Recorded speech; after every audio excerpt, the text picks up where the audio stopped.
Reading by Matt Perard. A Gentle Ghost by Mary E. Wilkins. Out in front of the cemetery stood a white horse and a covered wagon. The horse was not tied, but she stood quite still, her 4 feet widely and ponderously planted, her meek white head hanging. Shadows of leaves danced on her back. There were many trees about the cemetery, and the foliage was unusually luxuriant for May. The 4 women who had come in the covered wagon remarked it. "I never saw the trees so forward as they are this year, seems to me," said one, gazing up at some magnificent gold green branches over her head. "I was saying so to Mary this morning," rejoined another. "They're uncommon forward, I think." They loitered along the narrow lanes between the lots, 4 homely, middle-aged women, with decorous and subdued enjoyment in their worn faces. They read with peaceful curiosity and interest the inscriptions on the stones. They turned aside to look at the tender, newly blossomed spring bushes, the flowering almonds and the bridal wreaths. Once in a while they came to a new stone, which they immediately surrounded with eager criticism. There was a solemn hush when they reached a lot where some relatives of one of the party were buried. She put a bunch of flowers on a grave, then she stood looking at it with red eyes. The others grouped themselves deferentially aloof. They did not meet any one in the cemetery until just before they left. When they had reached the rear and oldest portion of the yard, and were thinking of retracing their steps, they became suddenly aware of a child sitting in a lot at their right. The lot held 7 old leaning stones, dark and mossy, their inscriptions dimly traceable. The child sat close to one, and she looked up at the staring knot of women with a kind of innocent keenness, like a baby. Her face was small and fair and pinched. The women stood eyeing her. "What's your name, little girl?" asked one. She had a bright flower in her bonnet and a smart lift to her chin, and seemed the natural spokeswoman of the party. Her name was Holmes. The child turned her head sideways and murmured something. "What? We can't hear. Speak up. Don't be afraid. What's your name?" The woman nodded the bright flower over her and spoke with sharp pleasantness. "Nancy Wren," said the child, with a timid catch of her breath. "Wren?" The child nodded. She kept her little pink curving mouth parted. "It's nobody I know," remarked the questioner reflectively. "I guess she comes from over there." She made a significant motion of her head towards the right. "Where do you live, Nancy?" she asked. The child also motioned towards the right. "I thought so," said the woman. "How old are you?" "10." The women exchanged glances. "Are you sure you're telling the truth?" The child nodded. "I never saw a girl so small for her age, if she is," said one woman to another. "Yes," said Mrs. Holmes, looking at her critically. "She is dreadful small. She's considerable smaller than my Mary was." "Is there any of your folks buried in this lot?" said she, fairly hovering with affability and determined graciousness. The child's upturned face suddenly kindled. She began speaking with a soft volubility that was an odd contrast to her previous hesitation. "That's mother," said she, pointing to one of the stones, "and that's father, and there's John, and Margaret, and Mary, and Susan, and the baby, and here's Jane." The women stared at her in amazement. "Was it your—" began Mrs. Holmes, but another woman stepped forward, stoutly impetuous. "Land, it's the Blake lot," said she. "This child can't be any relation to 'em. You hadn't ought to talk so, Nancy." "It's so," said the child, shyly persistent. She evidently hardly grasped the force of the woman's remark. They eyed her with increased bewilderment. "It can't be," said the woman to the others. "Every one of them Blakes died years ago." "I've seen Jane," volunteered the child, with a candid smile in their faces. Then the stout woman sank down on her knees beside Jane's stone and peered hard on it. "She died 40 year ago this May," said she, with a gasp. "I used to know her when I was a child. She was 10 years old when she died. You 'ain't ever seen her. You hadn't ought to tell such stories." "I 'ain't seen her for a long time," said the little girl. "What made you say you'd seen her at all?" said Mrs. Holmes, sharply, thinking this was capitulation. "I did used to see her a long time ago, and she used to wear a white dress and a wreath on her head. She used to come here and play with me." The women looked at each other with pale, shocked faces. One nervous, one shivered. "She ain't quite right," she whispered. "Let's go." The women began filing away. Mrs. Holmes, who came last, stood about for a parting word to the child.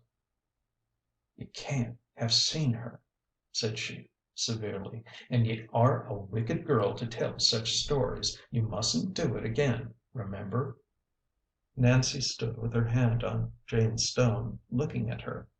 "She did," she repeated with mild obstinacy. "There's something wrong about her, I guess," whispered Mrs. Holmes, rustling on after the others. "I see she looked kind of queer the minute I set eyes on her," said the nervous woman. When the four reached the front of the cemetery, they sat down to rest for a few minutes. It was warm, and they had still quite a walk, nearly the whole width of the yard, to the other front corner where the horse and wagon were. They sat down in a row on a bank. The stout woman wiped her face. Mrs. Holmes straightened her bonnet. Directly opposite across the street stood two houses, so close to each other that their walls almost touched. One was a large square building, glossily white, with green blinds. The other was low, with a facing of whitewashed stonework reaching to its lower windows, which somehow gave it a disgraced and menial air. There were, moreover, no blinds. At the side of the low building stretched a wide plowed field, where several halting old figures were moving about planting. There was none of the brave hope of the sower about them. Even across the road one could see the feeble stiffness of their attitudes, the half palsied fling of their arms. "I declare, I shouldn't think them old men over there would ever get that field planted," said Mrs. Holmes, energetically watchful. In the front door of the square white house sat a girl with bright hair. The yard was full of green light from two tall maple trees, and the girl's hair made a brilliant spot of color in the midst of it. "That's Flora Dunn over there on the doorstep, ain't it?" said the stout woman. "Yes, I should think you could tell her by her red hair." "I knew it. I should have thought Mr. Dunn would have hated to have had their house so near the poorhouse. I declare I should." "Oh, he wouldn't mind," said Mrs. Holmes. "He's as easy as old Tilly. It wouldn't have troubled him any if they'd set it right in his front yard, but I guess she minded some. I heard she did. John said there wa'n't any need of it. The town wouldn't have set it so near if Mr. Dunn had set his foot down. He wouldn't have it there. I s'pose they wanted to keep that big field on the side clear. Out they would have moved it along a little if he'd made a fuss. I tell you what 'tis, I've 'bout made up my mind. I dun know as it's Scripture, but I can't help it if folks don't make a fuss. They won't get their rights in this world. If you jest lay still and don't rise up, you're going to get stepped on. If people like to be, they can. I don't." "I should have thought he'd have hated to have the poorhouse quite so close," murmured the stout woman. Suddenly Mrs. Holmes leaned forward and poked her head among the other three. She sat on the end of the row. "Say," said she, in a mysterious whisper, "I want to know if you've heard the stories about the Dunn house." "No. What?" chorused the other women, eagerly. They bent over towards her till the four faces were in a knot. "Well!" said Mrs. Holmes, cautiously, with a glance at the bright‐headed girl across the way. "I heard it pretty straight. They say the house is haunted." The stout woman sniffed and straightened herself.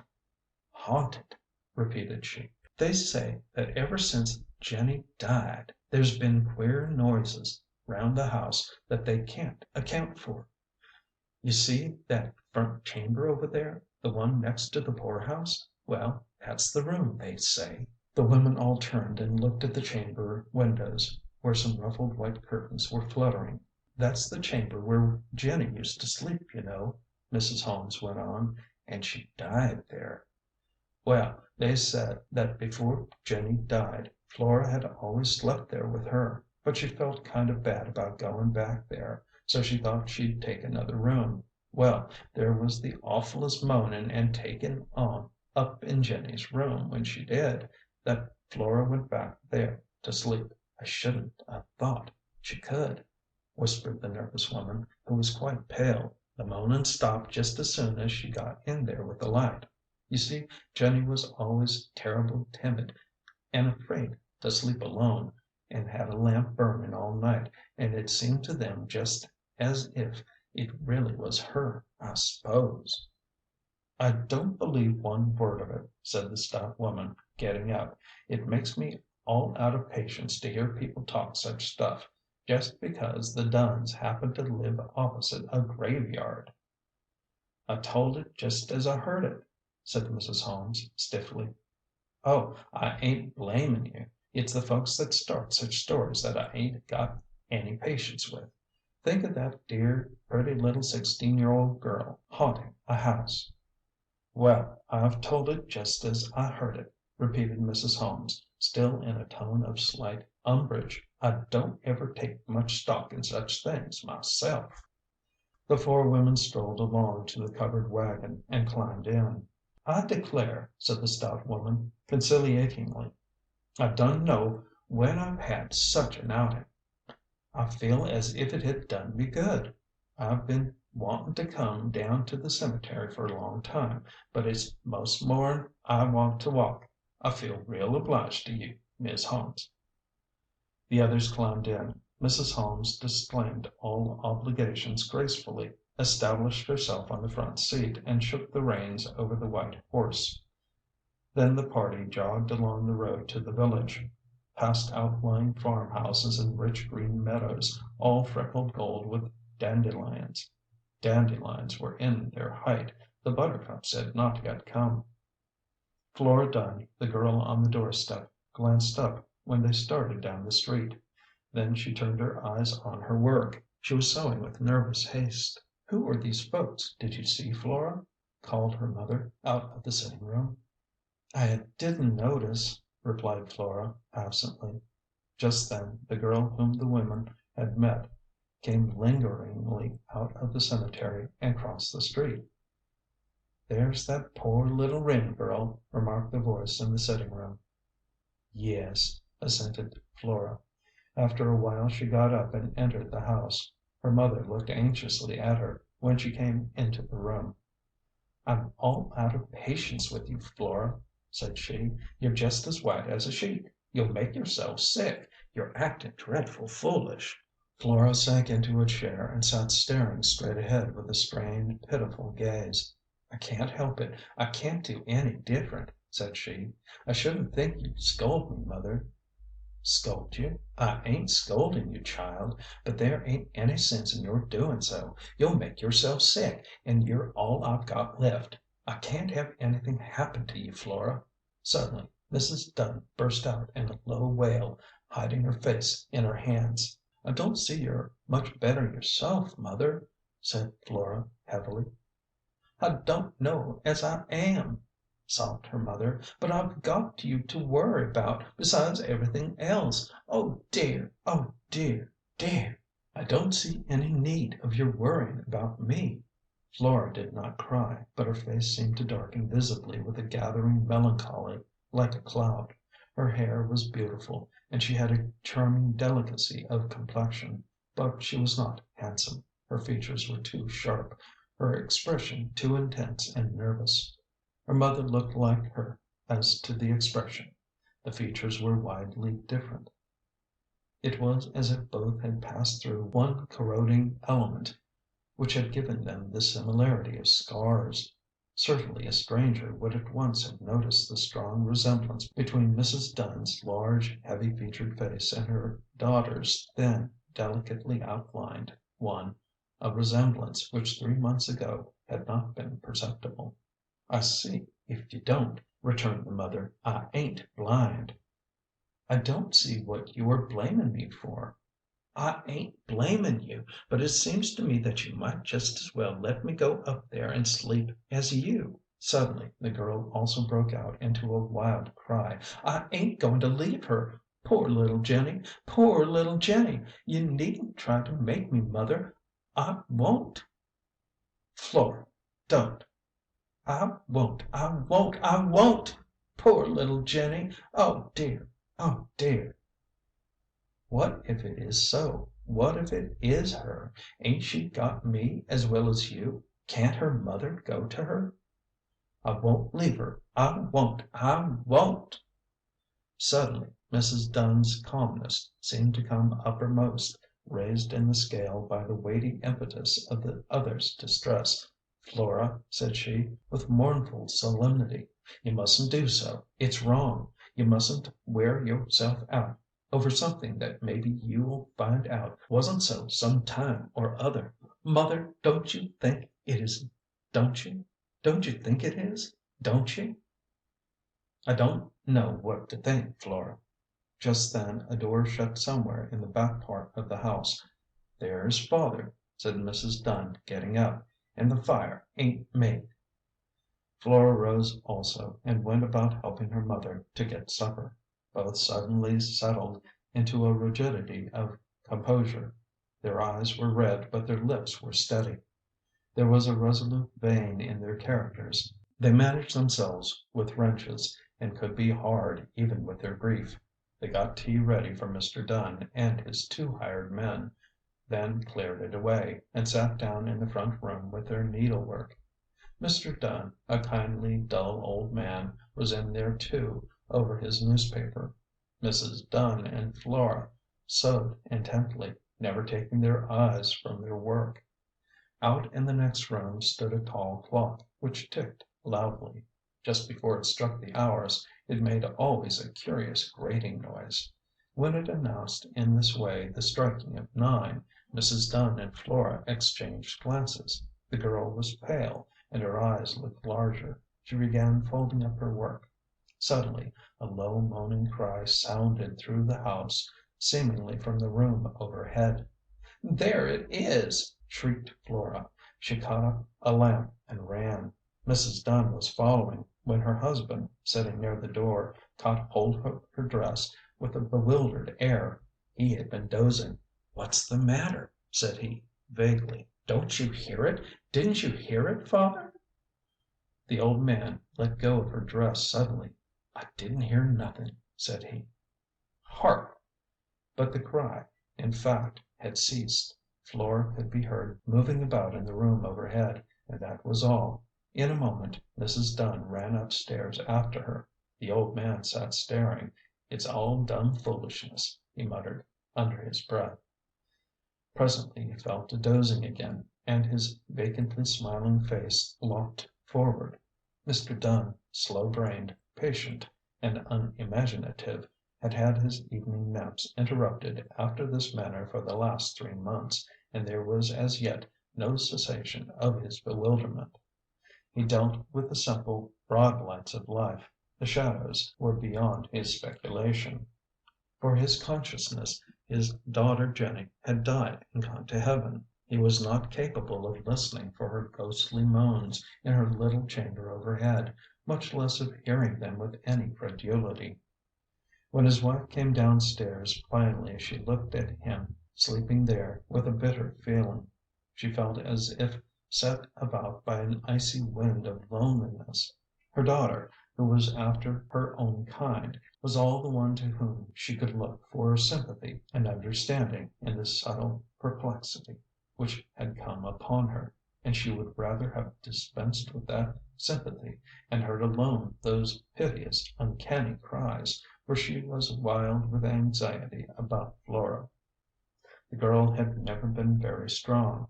She looked at her distrustfully when she came down the next morning. "Did you sleep any last night?"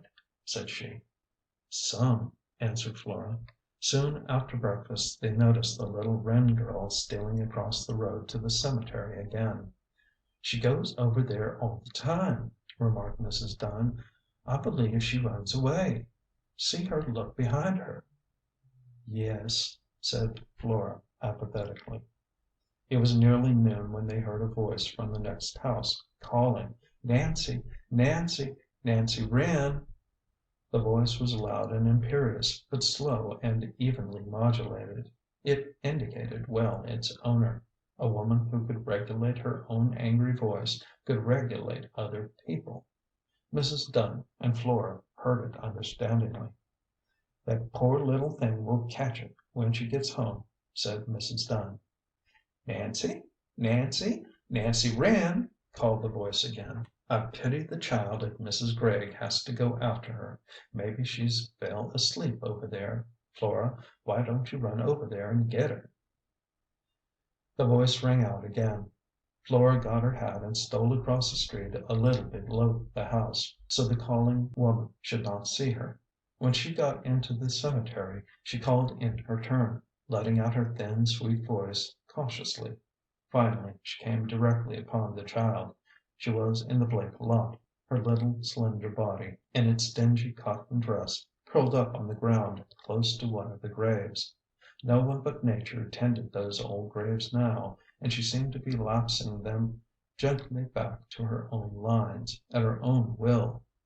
Of the garden shrubs which had been planted around them, not one was left but an old, low spraying white rose bush which had just gotten its new leaves. The Blake lot was at the very rear of the yard, where it verged upon a light wood, which was silently stealing its way over its own proper boundaries. At the back of the lot stood a thicket of little thin trees with silvery, twinkling leaves. The ground was quite blue with hostonias. The child raised her little fair head and stared at Flora, as if just awakened from sleep. She held her little pink mouth open. Her innocent blue eyes had a surprised look, as if she were suddenly gazing upon a new scene. "Where's she gone?" asked she, in her sweet, feeble pipe. "Where's who gone?" "Jane." "I don't know what you mean. Come, Nancy, you must go home now." "Didn't you see her? Didn't you see her?" "I didn't see anybody," answered Flora, impatiently. "Come." "She was right here." "What do you mean?" "Jane was standing right here, and she had her white dress on, and a wreath." Flora shivered, and looked around her fearfully. The fancy of the child was overlapping her own nature. "There wasn't a soul here. You've been dreaming, child. Come." "No, I wasn't. I've seen them blue flowers and the leaves winking all the time. Jane stood right there." The child pointed with her tiny finger to a spot at her side. "She hadn't come for a long time before," she added. "She stayed down there." She pointed at the grave nearest her. "You mustn't talk so," said Flora, with tremulous severity. "You must get right up and come home. Mrs. Gregg has been calling you and calling you. She won't like it." Nancy turned quite pale around her little mouth, and sprang to her feet. "Is Miss Gregg coming?" "She will come, if you don't hurry." The child said not another word. She flew along ahead through the narrow paths, and was in the almshouse door before Flora crossed the street. "She's terrible afraid of Mrs. Gregg," she told her mother when she got home. Nancy had disturbed her own brooding a little, and she spoke more like herself. "Poor little thing, I pity her," said Mrs. Dunn. Mrs. Dunn did not like Mrs. Gregg. Flora rarely told a story until she had ruminated a while over it herself. It was afternoon, and the two were in the front room at their sewing, before she told her mother about Jane. "Of course she must have been dreaming." Flora said. "She must have been," rejoined her mother. But the two looked at each other, and their eyes said more than their tongues. Here was a new marvel, new evidence of a kind which they had heretofore scented at, these two rigidly walking New England souls, yet walking, after all, upon narrow paths through dark meadows of mysticism. If they never lost their footing, the steaming damp of the meadows might come in their faces. This fancy, delusion, superstition, whichever one might name it, of theirs had lasted now 3 months, ever since young Jenny Dunn had died. There was apparently no reason why it should not last much longer, if delusion it were. The temperaments of these two women, naturally nervous and imaginative, overwrought now by long care and sorrow, would perpetuate it. If it were not delusion, pray what exorcism, what spell of book and bell could lay the ghost of a little timid child who was afraid alone in the dark? The days went on, and Flora still hurried up to her chamber at the stroke of 9. If she were a moment late, sometimes if she were not, that pitiful low wail sounded through the house. The strange story spread gradually through the village. Mrs. Dunn and Flora were silent about it, but Gossip is herself of a ghostly nature, and minds not keys nor bars. There was quite an excitement over it. People affected with morbid curiosity and sympathy came to the house. One afternoon the minister came and offered a prayer. Mrs. Dunn and Flora received them all with a certain reticence. They did not concur in their wishes to remain and hear the mysterious noises for themselves. People called them dreadful close. They got more satisfaction out of Mr. Dunn, who was perfectly ready to impart all the information in his power and his own theories in the matter. "I never heard a thing but once," said he, "and then it sounded more like a cat to me than anything. I guess mother and Flora are kinder nervous." The spring was waxing late when Flora went upstairs one night with the oil low in her lamp. She had neglected filling it that day. She did not notice it until she was undressed. Then she thought to herself that she must blow it out. She always kept a lamp burning all night, as she had in timid little Jenny's day. Flora herself was timid now. So she blew the light out. She had barely laid her head upon the pillow when the low moaning wail sounded through the room. Flora sat up in bed and listened, her hands clenched. The moan gathered strength and volume. Little broken words and sentences, the piteous ejaculations of terror and distress, began to shape themselves out of it. Flora sprang out of bed and stumbled towards her west window, the one on the almshouse side. She leaned her head out, listening a moment. Then she called her mother with wild vehemence, but her mother was already at the door with a lamp. When she entered, the moans ceased. "Mother," shrieked Flora, "it ain't Jenny. It's somebody over there at the poorhouse. Put the lamp out in the entry, and come back here and listen." Mrs. Dunn set out the lamp and came back, closing the door. It was a few minutes first, but presently the cries recommenced. "I'm going right over there," said Mrs. Dunn. "I'm going to dress myself and go over there. I'm going to have this affair sifted now." "I'm going too," said Flora. It was only 9:30 when the two stole into the almshouse yard. The light was not out in the room on the ground floor, which the overseer's family used for a sitting room. When they entered, the overseer was there asleep in his chair, his wife sewing at the table, and an old woman in a pink cotton dress apparently doing nothing. They all started and stared at the intruders. "Good evening," said Mrs. Dunn, trying to speak composedly. "We thought we'd come in. We got kind of started. Oh, there 'tis now. What is it, Miss Gregg?" In fact, at that moment the wail, louder and more distinct, was heard. "Why, it's Nancy," replied Mrs. Gregg, with dignified surprise. She was a large woman with a masterly placidity about her. "I heard her a few minutes ago," she went on, "and I was going up there to see her, if she hadn't stopped." "Mr. Gregg?" A heavy, saturnine old man, with a broad, bristling face, sat staring stupidly. The old woman in pink calico surveyed them all with an impersonal grin. "Nancy," repeated Mrs. Dunn, looking at Mrs. Gregg. She had not fancied this woman very much, and the two had not fraternized, although they were such near neighbors. Indeed, Mrs. Gregg was not of a sociable nature, and associated very little with anything but her own duties. "Yes, Nancy Wren," she said, with gathering amazement. "She cries out this way most every night. She's 10 years old, but she's as afraid of the dark as a baby. She's a queer child. I guess maybe she's nervous. I don't know but she's got notions into her head, stayin' over in the graveyard so much. She runs away over there every chance she can get, and she goes over a queer rigmarole about playin' with Jane, and her being dressed in white and a wreath. I found out she meant Jane Blake, that's buried in the Blake lot. I knew there wa'n't any children round here, and I thought I'd look into it.